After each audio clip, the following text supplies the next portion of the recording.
back, everybody. Yep, I know we been a bit. We're just gonna call it a season. So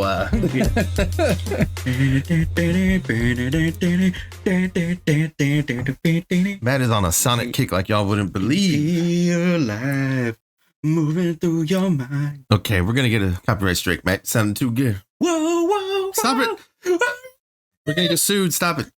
And we're back. Hell yeah. So the holidays are a son of a bitch, and so that Scheduling time always goes by way faster than you think it will. yeah. So for the future, we're gonna have to record shit in advance. Yeah, holidays in advance. Holidays are dumb. So, But yeah, I've been on a little bit of a Sonic high recently. a little bit my ass. I even during my office Christmas parties, White Elephant game won us a new toaster for hot dogs. So we should be trying that out today. Yeah. Of course, it was a gimmick thing. So it bread for some reason stuck to the sides. I have no idea why. So as a toaster, you put the two dogs in the middle, and then you could put buns on the sides, so that way they'd be nice and toasty. Yeah, but it's a mess. In practice, it wasn't as well thought out. All it means is we have to get a rolling grill like the gas stations have for the future. So but it was still cool. We still successfully had some chili dogs. Yeah, and also Sonic Movie 3, fucking awesome. Yeah, you keep telling me. It was. It's another trilogy that shouldn't have been good, but it was. Yeah, it's like Deadpool. Yeah, the Deadpool. Well, not Deadpool, but the Sonic movies have no business being that good. As good as they are. Yeah. Yeah. I still need to see 3. Hopefully, I can see it sometime soon. But so for today's movie, we're kicking off the new year with a good old fright. Yeah, not so much a fright, but fun fright. It was a good one. The Cabin in the Woods from 2012. Spooky. Not so much spooky, but fun. You were in the room. That's why you picked it. Yeah, it was a good one. I hadn't seen this one in forever. 'Cause I don't even think I saw it when it came out. Really? I saw it something like 5 years after it came out or some shit. Like it was a while after it had come out. But it's always a good time. Unexpected surprise for me. Oh yeah. It's a good one. But other than your Sonic bug up your ass and our hot dog machine, anything else new? Starting to look into us getting a table at Morphin Expo here at San Antonio for the last weekend of March, I think it is. Yeah, because I know the miniature one. Yeah, well, that's technically called the miniature. They're saying it's miniature, but it's like I can't tell how. I don't know what they're doing. Because I'm like, if they're going to do a miniature one and then like a bigger one later in the year, I was expecting to do the bigger one, but I'm like, well, what the hell? What are they doing? So we got to look more into it. But we've been looking into possibly getting the table, and then we're going to do some, prints and selling some art, and especially seeing that I found this new site, Sticker Mule, and it's pretty good. Yeah, like you. So I saw the ones that you had got. I forgot to bring one for you. That's all good. You'll get it next time. Yeah, those they look pretty good from the pictures. Yeah, because apparently I think Tuesday, they have a new deal for like big bundles of different products. That's cool. Because they have like regular stickers, like transfer stickers, like the ones that you would put on a car, rounded ones, vinyl pins.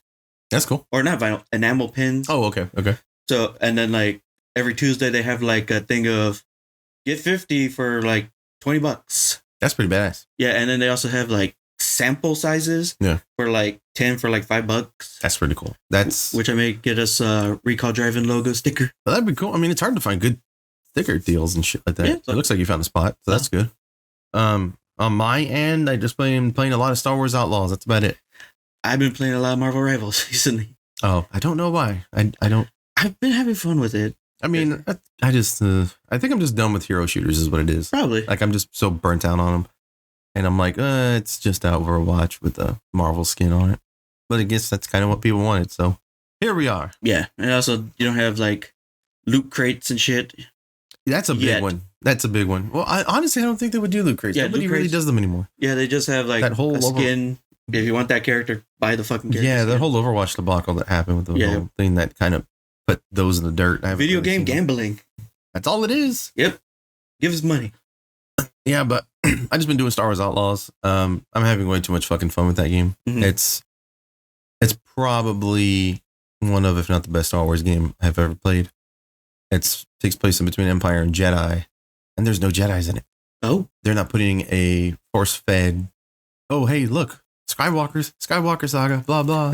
jangling the Skywalker keys. Yeah, none of that's in there. So it's like a totally different story from somebody else's different point of view Oh my god. and the underworld of Star Wars during Empire and Jedi. Oh my god. So, yeah, I'm working for the Hutts a lot. That's been a lot of fun. I mean, you would have to in that world. Yeah, it's pretty badass.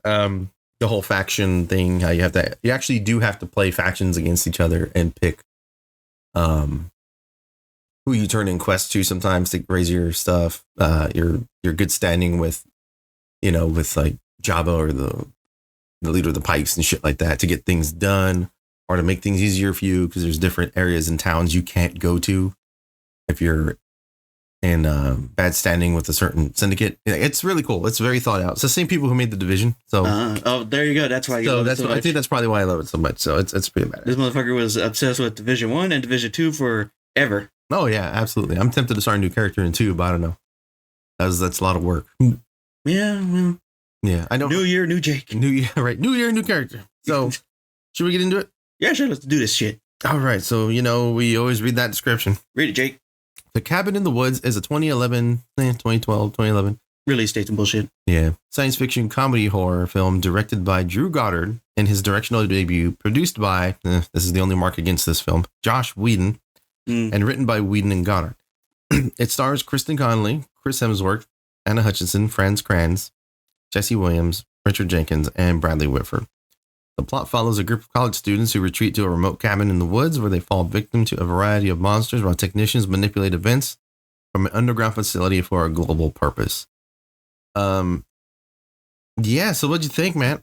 I thought that was kind of crazy. They're just like, hey, horror movies are kind of been played out. Hey, what's be a good idea? Let's just throw all of them together into one movie. Yeah, because it's really cool because in a way they do that. They do throw everything together. But I love the concept of this movie gives a reason for why horror movies happen.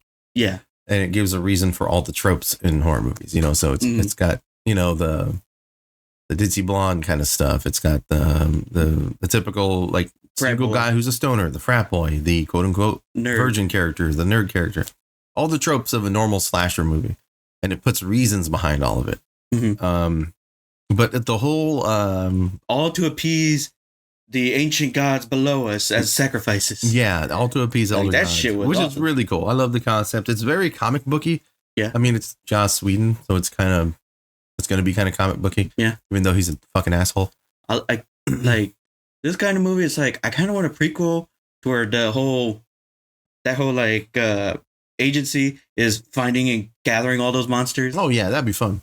And like you having to use like them using like discovering the horror tropes in order to get those monsters. Yeah, because what I like about my favorite thing about this movie, it's not even the horror aspects of it. It's the behind the scenes, like this quote unquote like government organization or like Illuminati shit going on. To me, that's the best part of the movie. But also, not only that, they're just one branch of these, and you see the cameras like other countries having to do the same thing. Yeah, it was like Japan, Buenos Aires. Can't remember the other ones. It's like a jungle-y kind of place. Yeah, Buenos Aires. But yeah, that was awesome to see each one. It was like fail. Japan has a perfect. What do you say? They have a perfect rate. And then they fuck up. It's like, how hard is it to kill a bunch of kids? They're all a bunch of 9-year-olds. No fatalities. Mm-hmm. They're all singing and they exercised that demon into a frog and shit. I was like, this is total. Because they had the power of little Japanese girls singing. No, like magical friendship bullshit. It was ridiculous, but it fits because it's like you said, it's like, oh, there's a whole bunch of different countries that do this, and like for each country, it's like they picked fail the type of horror movie that it would have worked with, and like Stockholm as well. Mm-hmm. And it looked like a burnt out town. It almost looked like The Thing or something like that. Hell yeah. But and it was cool. Like the more that they see, like, oh shit, Japan failed. oh shit. They're like, all the people in the office, oh shit, sweating. Like, come on, just fucking kill her. Yeah, because from what I can gather in that, each agency has a chance to do the offering. Mm-hmm. You know, so as people fail, they have to call different agencies to perform this ritual. And like I said, he was like, you want it done right, you got to buy American. Yeah. So stupid. And then like they were apparently, I guess, scouting actual groups of college kids because they sent what was the blonde girl's name? Jules. They sent Jules a bottle of hair dye. Yeah. Which apparently they say would seep into her scalp, make her more ditzy, more horny, I guess you could say. In a way, yeah. And that was cool too, because like they even do it in the beginning where it's like, oh yeah, she's actually not technically a blonde, but they did that so that way it would make her like dumber.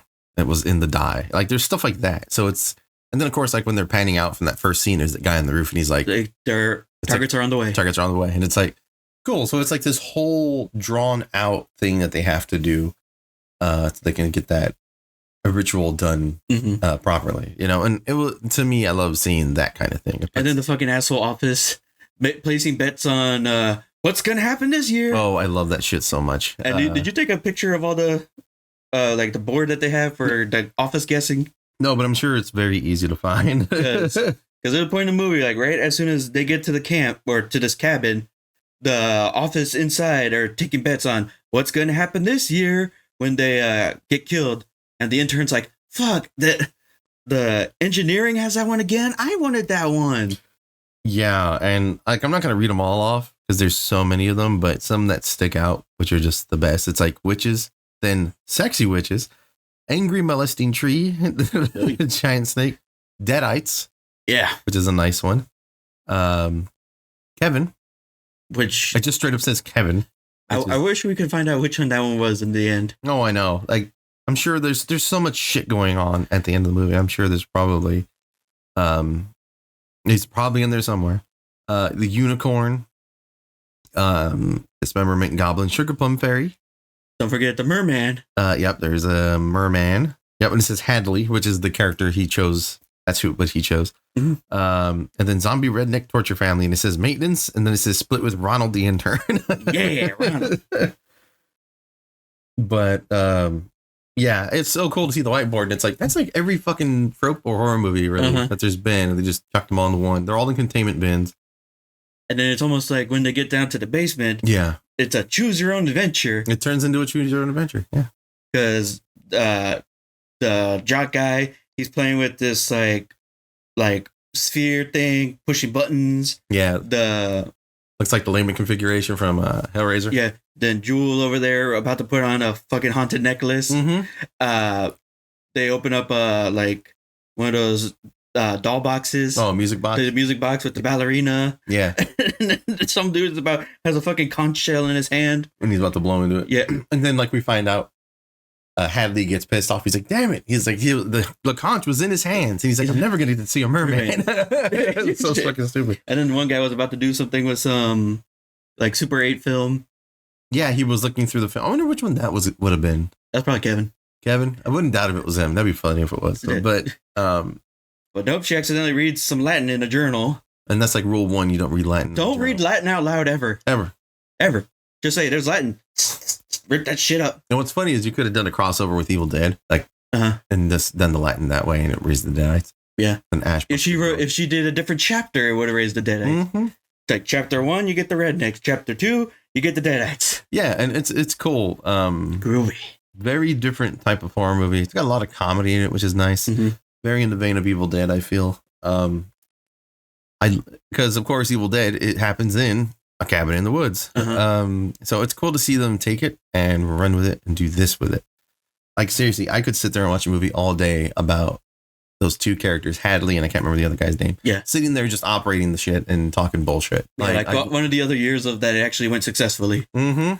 Yeah, because holy shit, when they were like about to have sex in the wood, like the Jewel and Chuck, about to have sex in the wood, they're just sitting there bored as shit, watching, just like, come on, shows, hurry up. Certain things that have to happen before we can pull the lever in the back and start the sacrifice. You know, it's like, and it's cool to see them. And it's like, well, they've clearly been doing this way too fucking long. Yeah.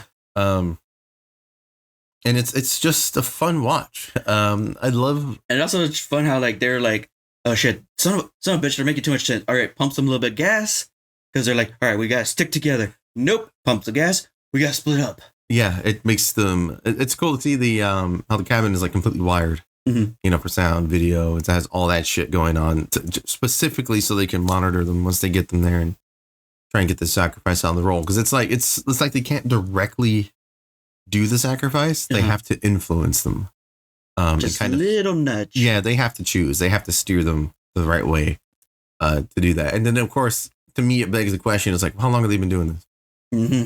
You know. And then Hadley tells the other character, he's like, you know, because it's just a mess that's going on. He's like, Jesus, you remember we could just throw a girl into a volcano? How long do you think I've been here?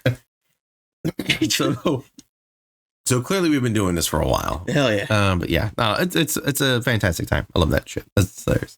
But I like what's hard about this movie when it comes to this, discussing it like this, I don't have any cons except for one. The rest of it, like the movie's fine. It's great. And then like the surprise twist of like, why hasn't the cave-in happened? What the fuck are you guys doing? And like, we didn't do that. We had a malfunction. What? Oh, yeah. Oh no. It came from upstairs. What the fuck do you mean upstairs? Yeah. And then the red bat phone goes off. Yeah. Turn off the fucking music. Playing their REO Speedway. Yeah, they're just having the office party like, we did it, woo! Oh shit, we didn't do it. Yeah. Let's go to see how they implemented like the corporate like office life and how that is into a horror movie. Mm-hmm. Which in a way, like years down the line, I feel like Severance kind of does that. I don't know if you've seen the show Severance. No. Really good fucking show. It's on Apple TV. I have to like watch it in shifts because I'm always like, I'm not paying for Apple TV. Fucking trials here. I'm not fucking. Yeah, same. So it's like, and there it's like it's a corporate structure and stuff like that, but it's called severance because you go through a medical procedure and it severs your connection to your job. So when you go into the building and go in the elevator, something happens, separates, and you turn into kind of like a different person who works in the building. And when you come out, you turn back into that normal person, but neither one remembers the other. So it's got really weird office stuff. It reminds me of that a little bit. It's not so much that it's horror, just like in the different, the quote unquote like different aspect of the show and movie. Like to me, that's where I feel. It reminds me of that a lot because I haven't seen a movie like The Cabin in the Woods since it came out. Yeah. Because how can you replicate something like this unless you do either a prequel or a sequel where what happens after what happens? Oh, yeah, absolutely. I don't... which I don't know how you could do. I don't either. But I would absolutely want them to get back those two characters. Let me look them up real quick because they're fantastic. I love them in this fucking movie. The two office workers who are just like, man, I just want to get to the weekend. Oh, yeah. I just want to see a fucking merman, dude. Gary and Hadley. Yeah. Bradley Whitford and Richard Jenkins are so fucking good in this movie. They could be a fucking comedy duo. Like, seriously. They are so good together in this movie. Hell yeah. But then the best part is when our two survivors, even though there's only supposed to be one, find their way into the mainframe, I guess. Yeah, they actually, off camera, of course, because that's how horror movies work, find his way into the facility. And then you start seeing all the creatures and stuff and how basically the movie's just a big homage to every horror movie that was ever out there, you know? So you see all the other captured horror movie monsters. The guy that looks like Kingpin. There's also like twins that were supposed to be like from The Shining. There's giant vampire bats. There's a werewolf running around there. There's clowns. There's the ballerina with fucking a mouth for a face. Yeah, just teeth for a face. Yeah. There's a ghost spirit over there. Yeah, there's Razor Face. Yeah, there's so much shit in this movie, and like it's going by so fast. I can imagine how seeing this in the movie theater, you'd be like super hectic. Like, oh shit, I can't, you don't see everything first. But I'm gonna have to go back and freeze frame it. Just that there's like a wide shot where the elevators open, the car goes, and like everything just flies. Everything, the molesting tree comes out. The molesting tree comes out. Everything comes out, and so it's like you need to pause it and like actually go through it and see, because I'm sure everything's there. It strikes me as that kind of movie that everything would be there, except for the Deadites. I didn't see. Legally, they probably couldn't. Yeah. The Scarecrow people were in there, though. Yeah. They're the ones that killed everybody in the control room. They're the ones who rip apart that one new guy, the new security guy who thought he could protect them with just one fucking pistol. Mm-hmm. Yeah, I was like, what the fuck? But then again, that falls into the trope too of the horror movie shit too. And then fucking Hadley over there with an Uzi. Oh yeah, with an MP5. Yeah, just shooting away and then gets knocked down. And then he finally meets his merman. The fucking merman kills him. He's like, oh, come on. And then earlier, damn, I already forgot the character's name. Gary tells Hadley, he's like, yeah, you don't want to see that. He's like, the cleanup with them is hell.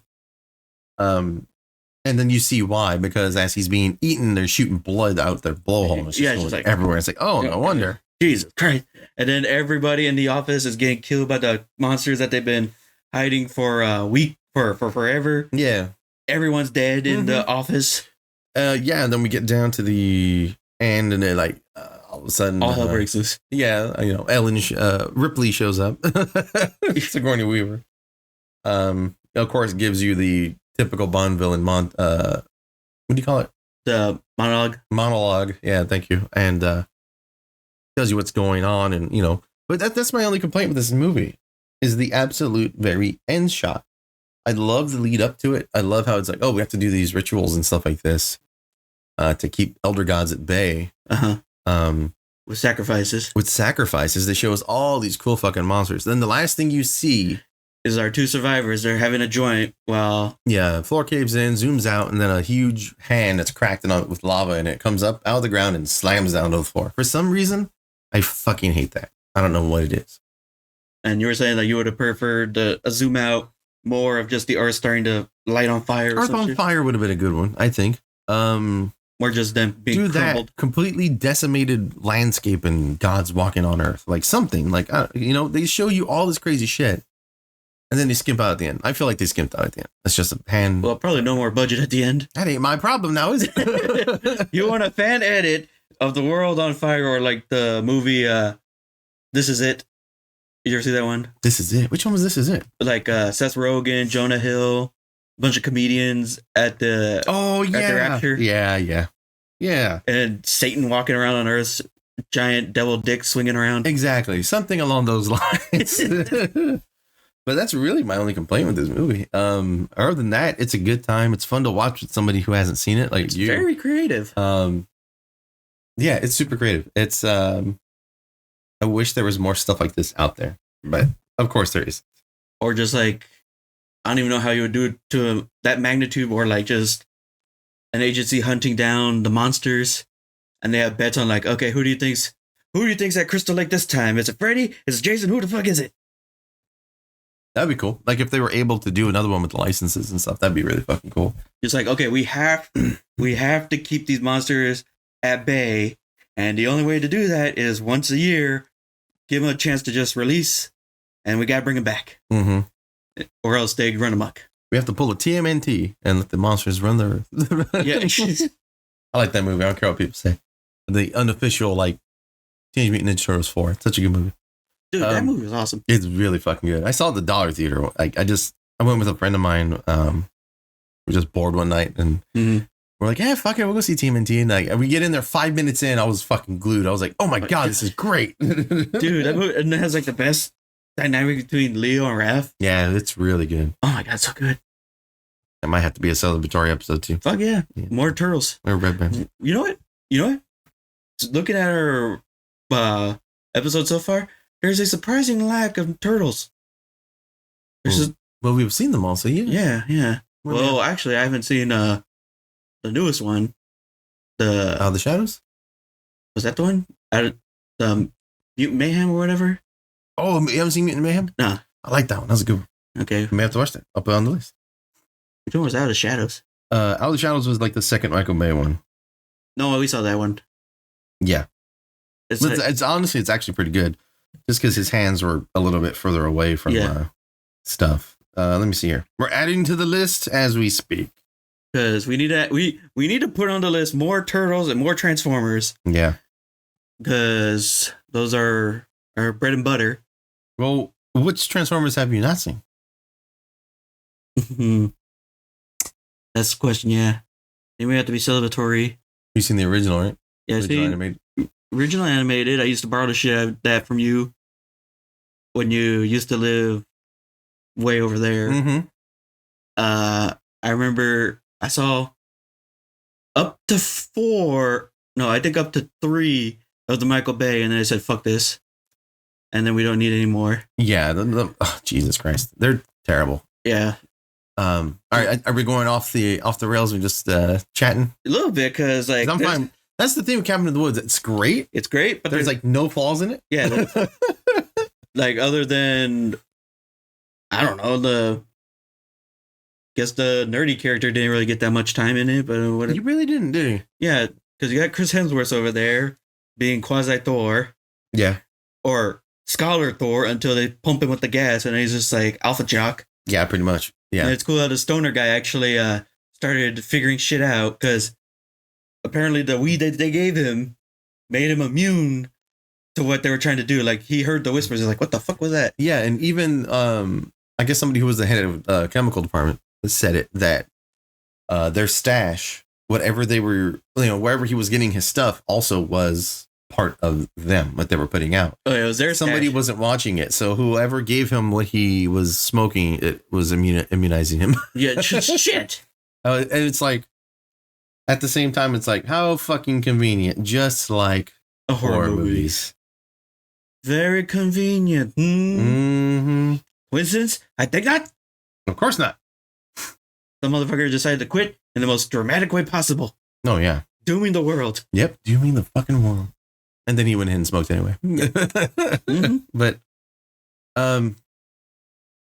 would you say, oh, yeah, we were talking and we got on to Transformers, right? Yeah. Yeah, because Michael Bay Transformers, it's like, oh, Jesus Christ, there's way too much fucking going on. Yeah, the first one was all right. Yeah, it was all right. But then, second one had a good opening. Then it fell off very quickly. I'm just not a fan of their designs. And it's overcomplicated just to be. Then after 2, they just repeat the same story over and over again. Well, it's way too much action. Like, people, that's the thing with, like, you think Transformers is like nonstop action. It's really not. Like, when you get super into it, it's a lot of good stories. There's a lot of good lore now. The current good characters. The current run of the Transformers comic, I'm pretty sure I've said it before on the cast. It is fucking amazing. I'm like 1 issue behind. I got to read it, but it's been great so far. And I really feel like Bumblebee was the start of something great. Bumblebee was fantastic. Rise of the Beast, right? Rise of the Beast. Yeah.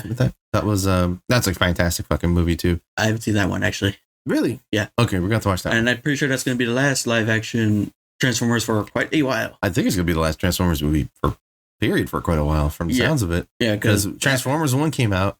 Everybody and their mother loved it. Yeah. Even me. Oh my God. That was well, then again, it's like, it's the Transformers movie we've been waiting for. Yeah, it's great. It's got all the lore that we've grown to know and love throughout the years and stuff. It's fantastic. But it just didn't perform as much as they. Well, that's the marketing team's fault. fucking fault. Team's fault. There was like no fucking marketing for this movie. There's like one dude on Twitter. And the marketing that there was, made it look like a kiddie film. It seriously made it look like a kid's movie, and it is not by any means. Like, they need to fire those motherfuckers. No, absolutely. I totally agree. Because it was a fucking coming of age brotherhood story almost. Like, and finding out secret truths. Yeah. That you've been lied to your whole fucking life. Yeah, it's really fucking good though. But that's gonna be a celebratory at some point too. Hell yeah. The descent from D16 from I'm just a minor guy to next thing, I'm leading a revolution the next fucking day. Yeah, I want to find him and I want to kill him. And like I was like, oh, we're this kind of movie. We're gonna fool people in the first fucking 30 minutes, and now we're doing okay. I want to chain him up, run him through the mines to show everyone the false prime that he is, and it's like, and I want to kill him. It's like, okay, I'm with it. Oh, and then Victor Sigma's over there like, fuck. Yeah, it's a really good fucking movie. Now I think about it, we're gonna have to watch it too. Yeah, but like also, Hasbro's apparently like, okay, we're just done with movies. It seems like it. Yeah, because apparently they wanted the next live action Transformers to be a Transformers G.I. Joe crossover. Yeah. You know, because like that's what everyone did with their toys anyway. Yeah. Which. You have to watch Rise of the Beast. Yeah, I have to. And you'll understand why it needs to happen. Because honestly, there was a whole comic run of it back in the day. Now the current comic books is called the Energon Universe, and it's crossing over G.I. Joe and Transformers. Yeah, I saw that. It works. I saw that one of the first people Starscream runs into is fucking Duke from G.I. Joe, and he survives. He's like, this motherfucker. Yeah, it's really good. You got to read those comics. I gotta get the app. Yeah, they're fucking fantastic. Where's the damn questions I usually ask you? I don't know, man. Damn it, we're already falling apart in the new year. Yeah. Son of a bitch. Hey, it's what happens. What happens when we take too long of a break? What happens when you're full of chili? Gotta go fast. Let's see. So, what stood out the most to you? How they were able to take the classic horror movie tropes and say, like, oh, there's a reason for them. It's so we don't all fucking die. And you're the assholes because you're one to live. Mm-hmm. Like, the utter twist on the head. Yeah, like I said, like we said at the start of this, like, it's cool to see them put reasons behind things. Because every slasher movie, all that stuff, they all have the same trope. You can follow 8 or 9 Jason movies. Same with Freddy. They all follow kind of the same thing. They all have those trope characters.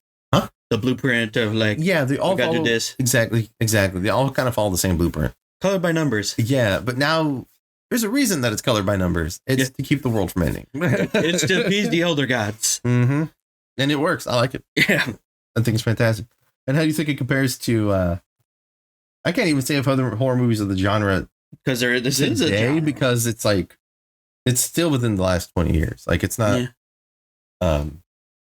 super removed. Well, it's actually more creative than a lot of horror movies, especially of today. Yeah, like some are trying to take it, like some have tried to be more creative, like Smile and shit. Yeah, but like Smile was okay. Other than that, it's just kind of like rinse and repeat for a bunch of horror movies. It's like how I feel with zombie movies. Yeah, they're all really the same. Are pretty much the same these days, and Walking Dead beat it to fucking death. Because it's like, okay, we're just literally waiting for these characters to die. Yeah, and that's why I have such a problem with Walking Dead, with those types of movies. Half the journey of those movies is the character progression and watching characters die. Movies like 28 Days Later handles it perfectly. It's contained. We follow these characters. Some died along the way. This is what happens. This is what happens to them. And okay, cool. Next movie, different set of characters. We're going on a different adventure. Still in the same universe. Here's how another group of people handle it 28 weeks later, because that's what it is. Over there, self-contained. It's its own story. And now they're going to be coming out 28 years later, sometime soon. Yeah, which I'm excited. Because I didn't see Weeks Later, but then again, it's hard to. Did you see Days Later? Yeah, I saw Days Later. Evil Chris Eccleston over there. Yeah, basically. And I loved how, like, for the first, like, I love, like, in a zombie movie, instead of it being, like, worldwide, if they actually have it, like, contained to, like, right here, like, just have it contained right there, I think that's super fascinating.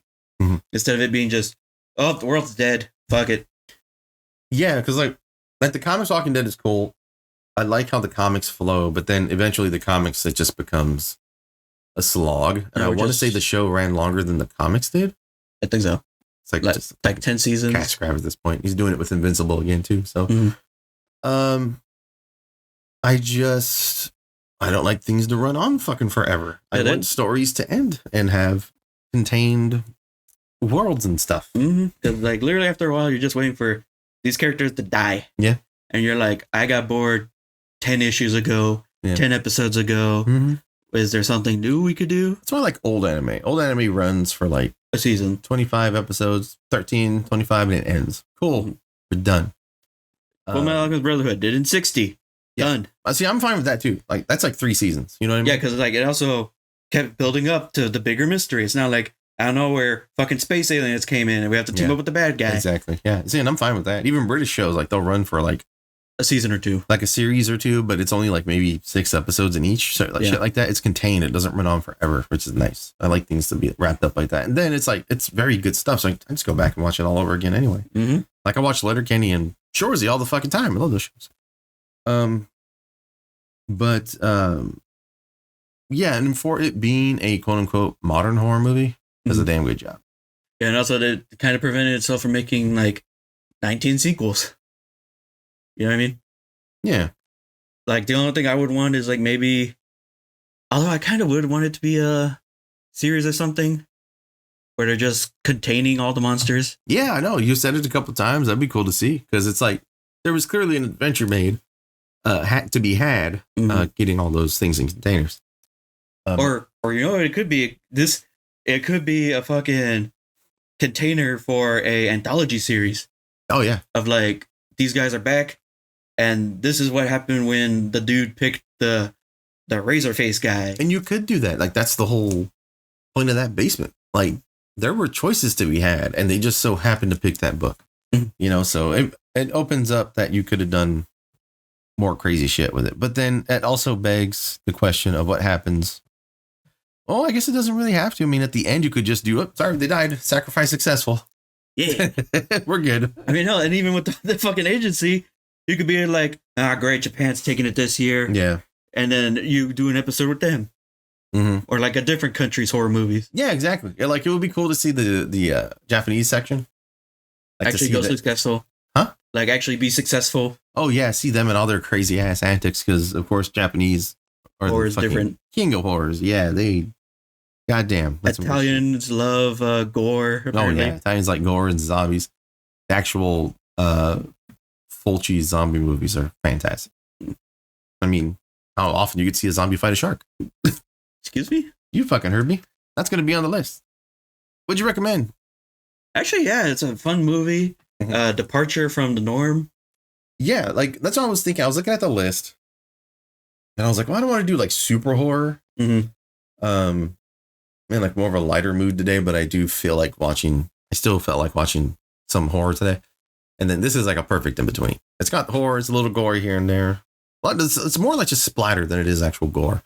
Yeah. And then it's got a lot of comedy in it between Hadley and Gary. And it's just. And the whole office basically being like, motherfucker, they do it with the goddamn book. It's so good. I love that shit so much. And then the intern's like, what? Oh, yeah, the intern. Yeah. Intern being happy because he won the pool. He won the pool with maintenance. That's so cool. But it's a great movie, man. I'm glad you enjoyed it. Next one, I don't know if you want to choose. I don't know what should you know how it goes with me because the selection has to begin now. Oh boy, you gotta start throwing shit at me. I mean, I did throw that one a long time ago. Which one? Sonic OVA. I have not seen Sonic OVA. But then there's the question of do we watch it subbed or dubbed? Oh, that's true. Doesn't matter to me. Because it's an old school dub, which is fun. Yeah. And I don't know. Maybe we'll see what happens. That'll be our you can't find anything else movie. Yeah. That'll be our default. Yeah. Because it is technically a 2-parter. What is Sonic OVA. Oh, is it really? Yeah, there's a part 1 and part 2. Was not aware. Well, there you go. Well, that's right. What did we learn today? Don't go to cabins and woods. Don't. Yeah, that should be fucking. That should just be the norm. You don't fucking. If you're in college, just be an outcast loser, so that way you don't get chosen as either a jock, a slut, or a smart guy, or a stoner, and then you're clear off the board. Don't be on the board. Smart thing you said all day. All right, everybody. That's gonna be it for today. Happy New Year, fuckers. Happy New Year, y'all. We're gonna go have some more chili. Woo! Y'all have a good one. Bye. See you.